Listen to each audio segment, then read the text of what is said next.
LLC కెనాల్కు April 30 వరకు నీళ్లు వదలాలంటూ AP రైతు సంఘం డిమాండ్ చేస్తోంది. చేతికొచ్చిన పంట ఎండిపోతుందంటూ రైతులు ఆవేదన వ్యక్తం చేస్తున్నారు. మన వాటా 650 క్యూసెక్కుల నీళ్లు రావాల్సిందేనంటూ డిమాండ్ చేస్తున్నారు. ఎల్ఎల్సి కెనాల్ ఆంధ్ర సరిహద్దు వద్ద రైతు సంఘం ఆధ్వర్యంలో రైతు సంఘం నాయకులు ధర్నా నిర్వహించారు. ఈ సందర్భంగా రైతు సంఘ జిల్లా అధ్యక్షులు కె వెంకటేశ్వర్లు, జిల్లా ఉపాధ్యక్షులు కె మల్లయ్య మాట్లాడుతూ ఎల్ఎల్సి కాలువలో ప్రస్తుతం 250 క్యూసెక్కులకు మించి నీళ్లు లేవు. మనకు 650 క్యూసెక్కుల నీళ్లు రావాలి.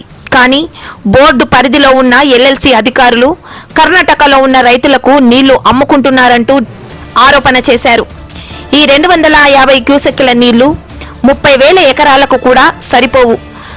మన ఆంధ్ర సరిహద్దు నుండి లక్షల ఎకరాలకు సాగునీరు కావాలి.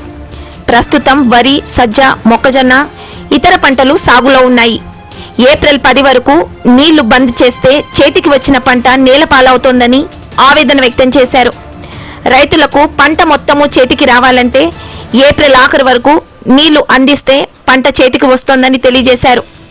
ఈ కాలువను సందర్శించిన నాయకులు, రైతు సంఘం ఆదోని మండలం, కౌతాలం మండలం నాయకులు భాషా, రెహమాన్, బి ఈరన్న, మాబ్బాషా, శంకర్, సి మహేష్, ఇస్మాయిల్, చిన్న పీర్సాబ్ తదితరులు పాల్గొన్నారు.